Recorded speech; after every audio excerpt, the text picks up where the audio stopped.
अस्सलाम वालेकुम नाज़रीन। प्रोग्राम तवाना पाकिस्तान शायगान के साथ में मैं हूं आपका मेज़बान डॉक्टर आमिर महमूद। नाज़रीन, आज हम फूलों के शहर पेशावर से आपसे मुखातिब हैं। जिस मौजू पर हम गुफ्तगू करने वाले हैं वो कमोबेश हर पाकिस्तानी का ही अब तो मसला बन चुका हुआ है। आप देखेंगे कि हर एक बंदा शिकायत कर रहा है, जी मुझे मैदे की तेज़ाबियत है, इधर जलन होती है और जनाब कई लोगों को अल्सर डेवलप हो जाता है।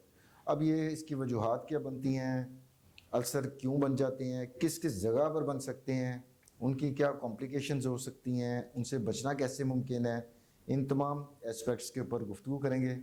और जिन एक्सपर्ट को हमने दावत दी है वो पेशावर के नामवर कंसल्टेंट गैस्ट्रोएंटरोलॉजिस्ट हैं डॉक्टर सिद्दीक आफरीदी साहब। Doctor Siddiq, welcome to the show. Thank you doctor साहब, आपका बहुत बहुत शुक्रिया। और सबसे पहले तो शेगान फार्मा का बहुत शुक्रिया जिन्होंने इतना अच्छा एक इनिशिएटिव लिया है तवाना पाकिस्तान के नाम से, जिसका मकसद सिर्फ यही है कि हम अपने अवाम को आगाही दे सके जो मुख्तलिफ़ किस्म की बीमारियाँ हैं उनके बारे में, and how to take preventive measures, इसके बारे में काफ़ी अच्छा इनिशिएटिव है जी बिल्कुल जी, तो किसी को तालीम देना ख़ास तौर पर सेहत के मामलात में जहाँ पर लोगों को इतनी अवेयरनेस या आगाही नहीं होती, ये भी सदका जारी है। जी। और हम भी शुक्रगुजार हैं आप जैसे एक्सपर्ट्स के जो हमारे प्रोग्राम में तशरीफ़ लाते हैं और इतनी मुफीद मालूमात शेयर करते हैं। थैंक यू जी, थैंक यू। तो डॉक्टर साहब, बुनियादी चीज़ से स्टार्ट करते हैं कि ये मैदे की तेज़ाबियत क्या चीज़ होती है और पेप्टिक अल्सर डिजीज़ एक हम अंग्रेज़ी का लफ्ज़ यूज़ करते हैं। आप तो खैर माशाल्लाह एक्सपर्ट हैं उसके, मैं भी बीइंग डॉक्टर जानता हूँ बड़े अच्छे तरीके से, अवाम नहीं जानते। जी तो दोनों चीज़ों के बारे में बताइएगा कि तेज़ाबियत क्यों ज़्यादा होनी शुरू हो जाती है और उसके नतीजे में पेप्टिक अल्सर डिजीज़ क्या चीज़ होती है। जी, थैंक यू वेरी मच। आपने बड़ा अच्छा क्वेश्चन किया और ये एक कॉमन सा सवाल है जो हमसे अक्सर मरीज़ भी पूछते हैं ओपीडीज़ में, हॉस्पिटल्स में, या आम जो आवाम है, ये आपके नेबर्स हो गए गली मोहल्ले में, या किसी भी फंक्शन में आप जाएं। तो पेप्टिक अल्सर डिजीज़ तो हम इसको कह सकते हैं कि अगर एक हाइपर एसिडिटी की वजह से वो डिजीज़ हो गई, यानी आपके जो स्टमक या इंटेस्टाइन का म्यूकोजा अगर ब्रीच हो गई, उसमें कोई प्रॉब्लम हो गया, तो उसको हम अल्सर कह सकते हैं। उससे पहले हाइपर एसिडिटी एक दूसरी चीज़ है। यानी कि तेज़ाब ज़्यादा खारिज होता है मैदे तेज़ाब से। ज़्यादा खारिज ओके। होता है जिसकी वजह से मैदे का जो इंटरनल पार्ट है, जो प्रोटेक्टिव मैकेनिज्म है, वो थोड़ा सा डिस्टर्ब हो जाता है और उसकी वजह से थोड़ा सा अल्सर फिर हम उसको कहते हैं, यानी एरोजन। इस तरह भी हम अगर मेडिकल टर्म्स में बात करें, अल्सर में यही फ़र्क है कि एरोजन 5 mm से कम जो हो उसको हम एरोजन बोलते हैं। अल्सर 5 mm से ज़्यादा अगर बन गए ब्रीच, उसको हम अल्सर बोलेंगे। तो वजह जिस तरह आपने कहा कि वजह यही है कि आजकल एक मेन जो फोकस मेरा होता है, हमेशा लोगों को ये समझाता हूँ कि जो डाइट है हमारी, ये काफ़ी हद तक डिस्टर्ब हो गई। अगर आपने नोट किया, आजकल इतनी ज़्यादा फैसिलिटीज़ आ गई हैं और इतने ज़्यादा ये जो हम कह सकते हैं फास्ट फूड वगैरह खाने पीने और का फिर खाने। मोबाइल ऐप्स आ गई हैं जी। जिनके ऊपर आप ऑर्डर करें और तो जनाब जब मर्जी खाना मंगवा लें, रात को 3 बजे 4 बजे जब एग्जैक्टली चाहे कुछ मंगवा लें। एग्जैक्टली तो यानी पूरा एक्सेस। सिस्टम ही हमारे जो माशरती सिस्टम है वही चेंज हो गया है डॉक्टर साहब। जी जी, और उनका जो है ना एक्सेस बहुत इजी हो गया, मतलब आप इजीली वो कर सकते हो। तो इसलिए हम कॉमन अल्फाज में इन्हीं लोगों को समझाते हैं कि आप ट्राई करें कि आप तेज़ाबियत से अगर आपने बचना है तो आपने एक नेचुरल पाथवे को फॉलो करना है। जिस तरह नेचर ने एक निज़ाम क्रिएट किया है कि आपने सुबह जल्दी उठना है नमाज के लिए, नाश्ता जल्दी करना है, ठीक है। फिर आपने कोशिश करनी कि रात को आप जल्दी सोएं, तो इसका मतलब यही है कि रात का खाना भी आप जल्दी खाएंगे, क्योंकि मेंशन है गाइडलाइंस में कि अगर आप रात का खाना जल्दी खाएंगे सोने से 3 घंटे पहले, तो आपको मैदे की तेज़ाबियत कभी नहीं हो सकती।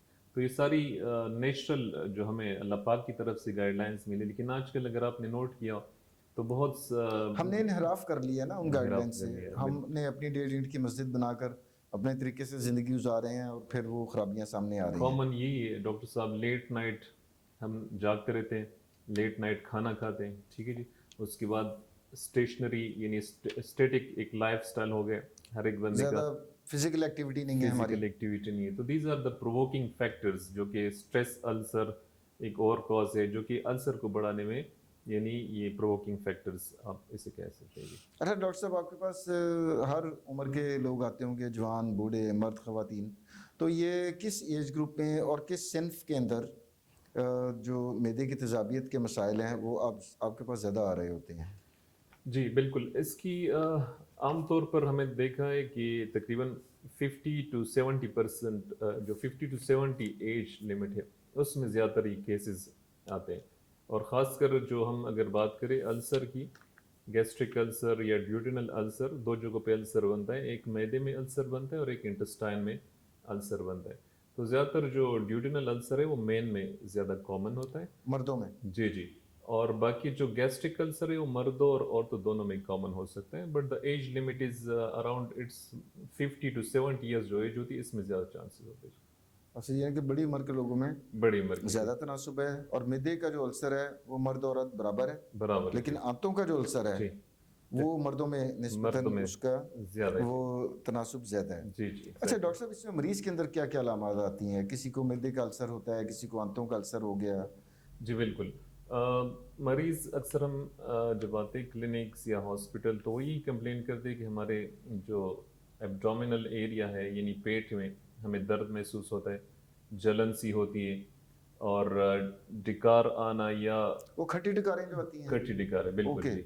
ठीक है, या कुछ लोग कहते हैं कि मुंह में कड़वा पानी आना, ठीक है, इस तरह। और कुछ लोग इसको जो है ना डेफिकेशन के साथ एसोसिएट करते हैं कि हम जब वॉशरूम जाते हैं तो उसके पखाना करते हैं बाद जब। जी उसके बाद दर्द कम हो जाता है, ठीक है, तो इसके साथ भी कोरिलेट करते हैं। तो असल में बात यही है कि कॉमन अगर हम बात करें कॉमन सिम्टम की तो वो सिर्फ ये कि एब्डोमिनल पेन यानी पेट का दर्द होना और तेजाबियत यानी जलन की कैफियत महसूस करना। अच्छा डॉक्टर साहब, वजूहात में तो आपने बड़ा अच्छा मुफस्सिल तरीके से बताया कि हमारे खाने पीने का जो तरीक़ाकार है वो बहुत बदल गया हुआ है। हम्म। हम दिन रात का कोई तमीज़ नहीं रखते, खाते पीते रहते हैं। फिर जो हम चीज़ खाते हैं वो उसमें भी देखें कितना तेल होता है, कितनी मिर्चें होती हैं, ये चीज़ें भी कंट्रीब्यूट करती हैं। अच्छा, इसमें जो कुछ ऐसी अद्वियात भी ऐसी होती हैं या कोई इन्फेक्शंस भी ऐसी होती हैं जो कि मिदे आंतों के अल्सर का जो ख़तरा है वो बढ़ा देती हैं?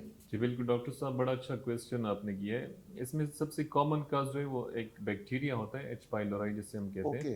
That is the most common cause of causing peptic ulcer. और सेकंड कॉज जो है बुक्स में मेंशन है, हमारी गाइडलाइंस में, वो इनसेड यूज़ है। Frequent use of pain killers, जो दर्द की गोलियाँ होती हैं, हर एक के पास कमरे में पड़ी होती है दराज में, तो उनको सर दर्द हो या कहीं भी दर्द हो वो लोग ले लेते हैं। खासकर जो हमने नोट की फीमेल्स बहुत ज़्यादा लेती हैं, ठीक है जी। तो उनको सर दर्द हो या कोई भी हो तो वो ले लेती है। तो that is the most common cause of causing peptic ulcer. So avoid करना चाहिए। मतलब एच पाइलोराई की तो फिर मुख्तलिफ़ किस्म के टेस्ट हैं, उससे हम डायग्नोस कर लेते कि क्या है। लेकिन पेन किलर के बारे में तो हम यही कह सकते हैं कि आप लोग पेन किलर का यूज़ इस्तेमाल कम करें।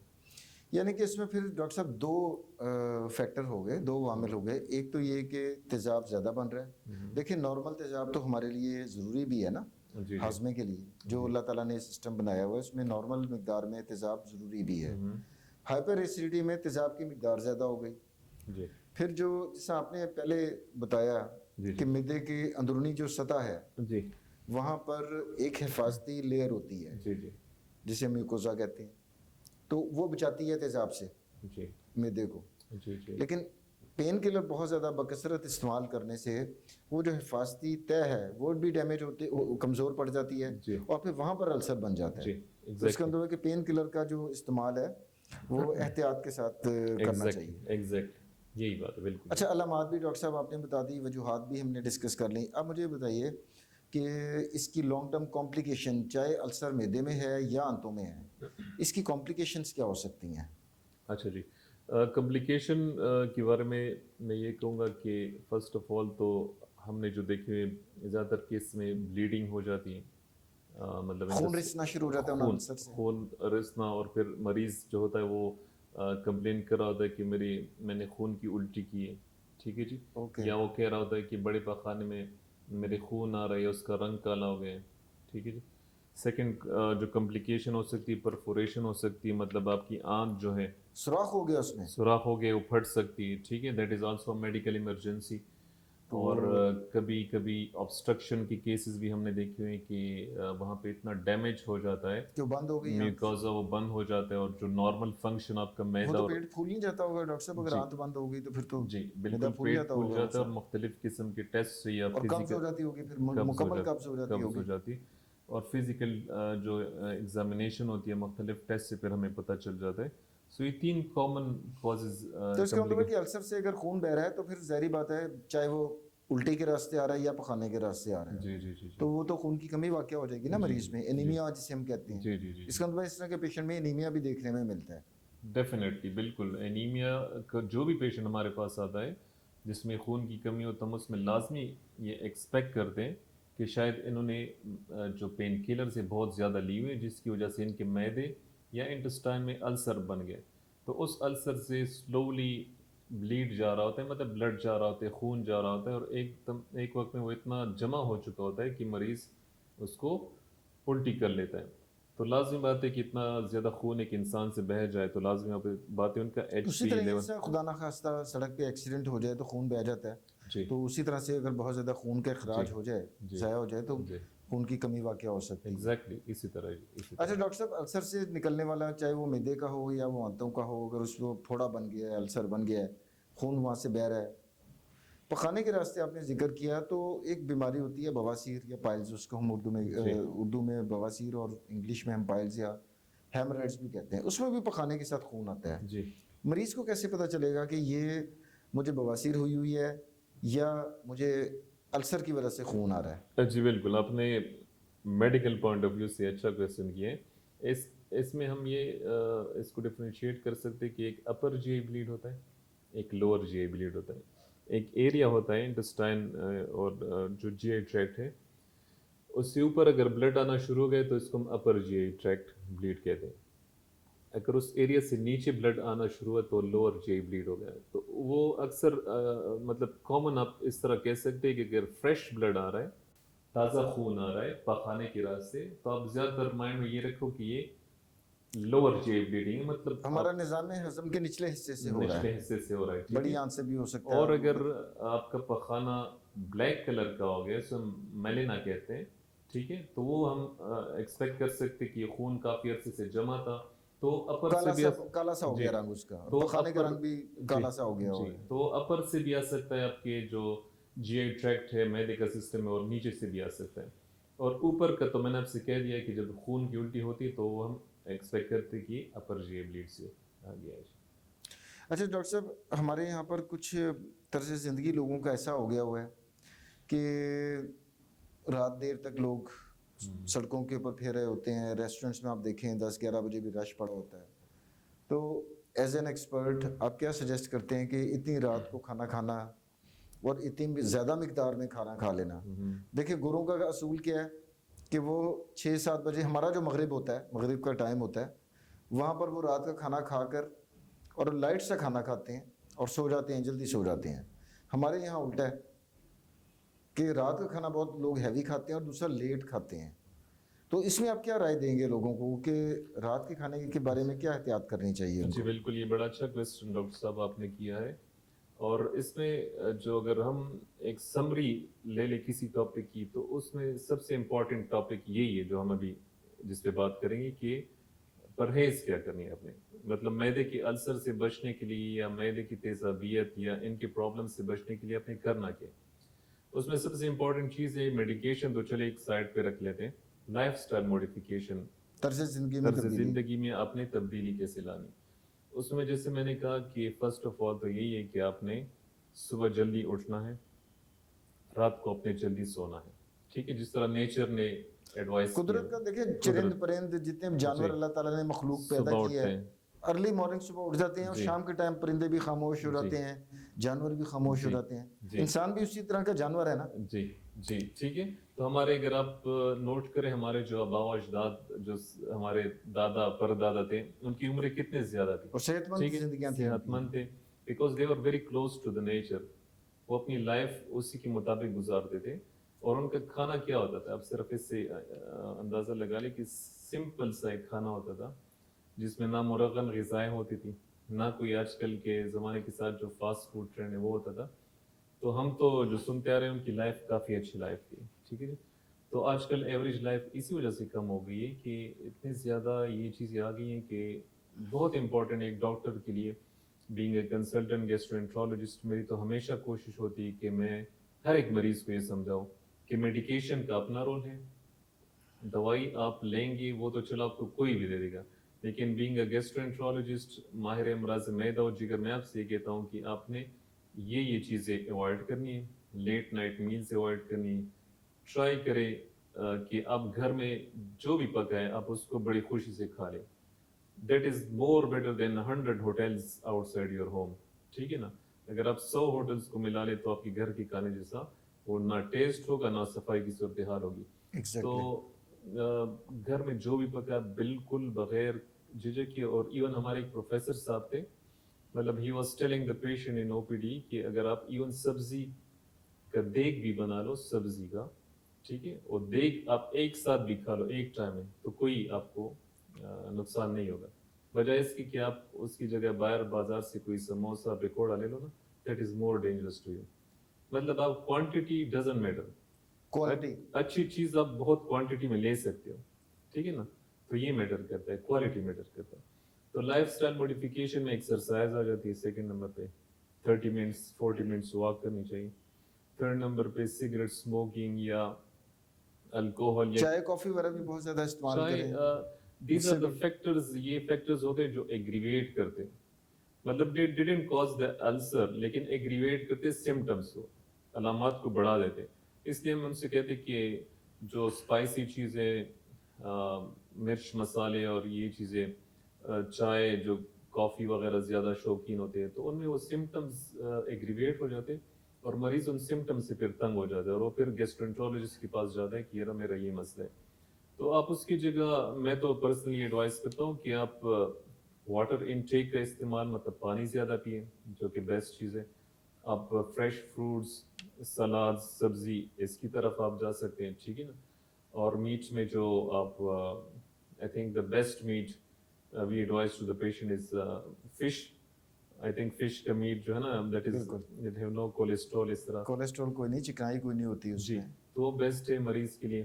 اور باقی جو آپ نے کہا جس طرح کی لائف سٹائل، تو اس میں یہ چیزیں لازمی آتی ہیں جو میں نے آپ سے کہا نا کہ آج کل اگر آپ دیکھ لیں تو اسٹیٹک لائف ہوگی. مطلب آپ کو یاد ہوگا جب ہم مطلب ہم چھوٹے تھے تو آپ کے زمانے میں تو لازم بات یہ سائیکل وغیرہ کتنا ایک اچھی لوگ ٹول ہوا چلاتے تھے، کرتی ہے، بالکل کتنی سائیکل ایکسرسائز چلاتے ہوتی تھے. تھی اس سے. ہاں جی. تو that was also way of exercise. Cycle سے 10-15 منٹ کی مسافت پہ کوئی دکان جاتا تھا، کوئی اسکول جاتا. آج کل وہ کنسیپٹ ختم ہو گئے. ہر کوئی ٹرائی کر رہا ہے کہ میں گاڑی میں جاؤں، گاڑی نہ ہو تو یہ ان ڈرائیو وغیرہ یہ چیزیں ایگزیکٹلی منگوا اس لے. طرح کی بالکل کافی زیادہ وہ سہولیات آ گئی ہیں. اچھا ڈاکٹر صاحب ایک اور بھی چیز بڑی دیکھنے میں آئی ہے، ہمارے لوگ خاص طور پر شادی بیاہ کے اندر یا گھر کے اندر ہی کوئی دعوت ہو، کھانا بہت زیادہ کھا لیں رات کو یا دن میں، اس کے بعد وہ کہتے ہیں کہ جی اس کو جلدی ہضم کرنے کے لیے جناب ہم کولا ڈرنک پی لیں گے تو اس سے ایک دم ڈکار آ جاتی ہے، کھانا ہضم ہو جاتا ہے. واقعی کولا ڈرنک کا کوئی رول ہے یا یہ بس ایسے ڈرامے بازی ہے؟ اس میں ڈاکٹر صاحب آپ نے ایک بات مس بھی کی ہے نا. کچھ لوگ ایسے بھی ہوتے ہیں جو شادی کے کھانے میں جاتے تو اپنے ساتھ فلیجل اور رائزے کی گولیاں بھی جیب میں رکھتے ہیں ٹھیک ہے نا؟ تو وہ کھانے سے پہلے فلیجل اور رائزے کی ان کی گولیاں لے لیتے ہیں. اچھا اس کا مقصد کیا ہوتا ہے؟ زیادہ سے زیادہ کھانا کھا ان کا سکیں؟ مقصد یہ ہوتا ہے کہ اگر ہم اوور ایٹنگ کر لیں تو شاید یہ گولیاں ہمیں بچا سکیں، ٹھیک ہے، کمپلیکیشن سے. ان کا مقصد یہ ہوتا ہے. تو that is a total I think they are misguided جس نے بھی ان کو یہ کہا ہے. اور سب سے بیسٹ تو یہی کہ آپ کھانے میں کسی شادی پہ جائیں، فنکشن پہ، تو آپ اپنی لمٹ کا خیال اپنی رکھیں. بھوک کے مطابق ہے، آپ گھر میں کھاتے ہیں اتنا ہی کھا لیں. جی لمٹ کا خیال رکھیں. جو آپ نارمل روٹین میں لے رہے ہیں آپ اس سے زیادہ نہ جائیں، ٹھیک ہے. اور جس طرح میں نے پہلے کہا کہ سب سے بیسٹ جو آپ چیز پی سکتے ہو پانی ہے، پانی کے استعمال زیادہ کریں. اور کوک، مطلب یہ جو آپ کہہ رہے ہیں کہ کولا اور کوک اور یہ چیزیں، تو یہ ایک قسم کا آج کل ایک کاربونیٹڈ ڈرنکس ہے نا، یہ کاربونیٹڈ ڈرنکس ہے اور فیشن آپ کہہ سکتے ہیں. جس ولیمے میں اوپر سے اشتہار بھی اتنے زیادہ دیکھیں آئے ہوتے ہیں نا جس ٹی وی کے ولیمے میں اوپر. شاید کولڈ ڈرنکس نہ ہو تو لوگ شاید ان پہ ہنسے کہ انہوں نے تو کوئی کولڈ ڈرنکس بھی ارینج نہیں کی تھی، ٹھیک ہے نا. تو آئی تھنک اٹس بس ناٹ. ہمارے معاشرتی جو رویے ہیں نا وہ بھی انفارچونیٹلی بڑے اور برائی کی پھر طرف جا رہے ہیں. جی تو لازمی بات ہے یہ میں نے اس پہ کئی ویڈیوز میں نے خود بنائی ہے اپنے پیج سے کہ کاربونیٹڈ ڈرنکس آپ کو بہت زیادہ نقصان دے سکتی ہے، ٹھیک ہے. ان اینی وے، یعنی آپ کی شوگر لیول بڑھانے میں، آپ کی کولیسٹرول لیول بڑھانے میں، آپ کے معدے اور آنت کا جو انٹرنل لائننگ ہے اس کو ڈسٹرب کرنے سادہ میں. الفاظ میں ہی نقصان دہ ہیں ڈاکٹر صاحب، بہت یہ ان زیادہ، سے بہت اوائڈ ہی زیادہ، کرنا چاہیے بہت کولڈ ڈرنک سے. زیادہ، بہت اچھا زیادہ. ڈاکٹر صاحب आपके पास मरीज़ आता है माशाल्लाह, आप जैसे एक्सपर्ट तो काफ़ी जल्दी उसकी हिस्ट्री लेकर उसकी अलामात सुनकर समझकर डायग्नोज कर लेता होगा कि या इसको अल्सर मैदे में है या आंतों में है, लेकिन फिर भी उसको कंफर्म करने के लिए हम क्या डायग्नोस्टिक टूल हमारे पास क्या होता है? जी बिल्कुल, उसके लिए हमारे पास एंडोस्कोपी होती है, जिसमें हम मरीज का मैदा और सेकंड पार्ट ऑफ ड्यूडेनम तक अक्सर हम लोग जाते हैं, और जिसमें हम लोग देखते हैं कि अंदर क्या चल रहा है, मतलब क्या मसला है, यानी और उसकी डॉक्टर साहब अपनी इंडिकेशन है, that is not done to every patient.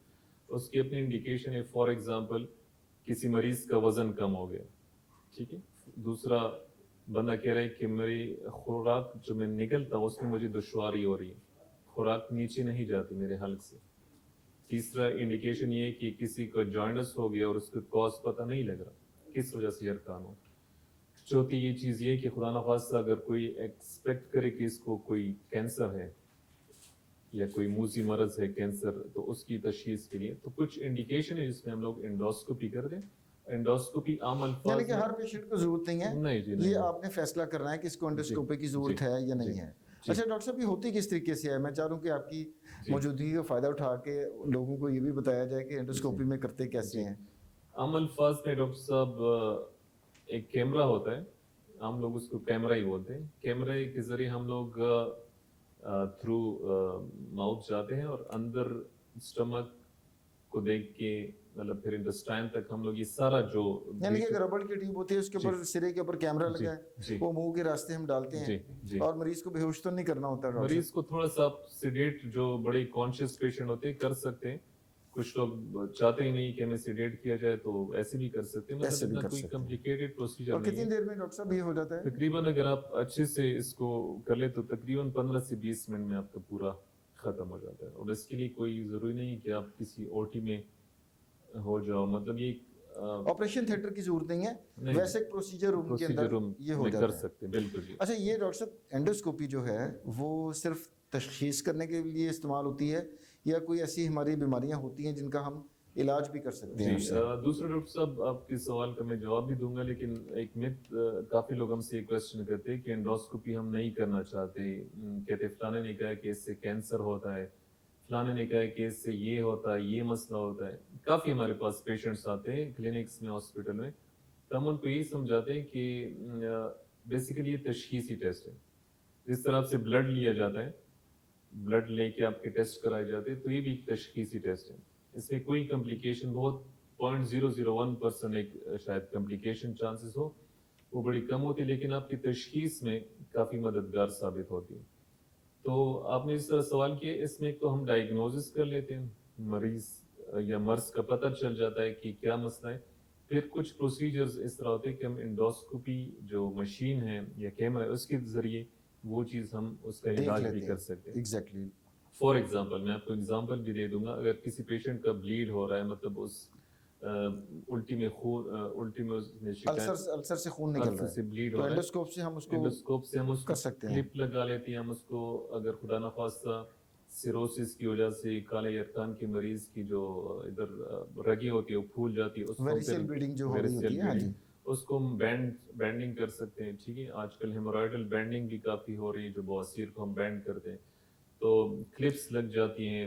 हम स्टंट डाल सकते हैं इसमें मैलिग्नेंसी के पेशेंट में, तो काफ़ी इसके ज़्यादा, अंदर बहुत ज़्यादा यूजफुल टूल है जो काफ़ी तशखीस ज़्यादा, और इलाज दोनों में इस्तेमाल हो रहा है। बिल्कुल जी, बिल्कुल अच्छा बिल्कुल। डॉक्टर साहब, जुलाई का महीना पूरी दुनिया में हेपेटाइटिस की आगाही के लिए आपके नॉलेज में होगा जी जी जी कि वो मनाया जा रहा है पाकिस्तान समेत। जी तो पहले तो ज़रा नाज़रीन को ये बताइएगा कि जो हेपेटाइटिस है, वायरल हेपेटाइटिस, जी वो कितनी अक़साम का होता है और उसमें से ज़्यादा ख़तरनाक वाले हेपेटाइटिस कौन से होते हैं? जी।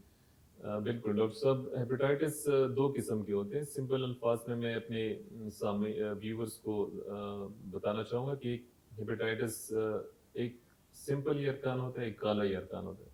हेपेटाइटिस ए और ई को हम सादा यरकान कह सकते हैं या पीला यरकान। हेपेटाइटिस बी सी को हम काला यरकान कहते हैं, ठीक है जी। इनकी मोड ऑफ ट्रांसफर या किस चीज़ से फैलता है वो भी डिफरेंट है।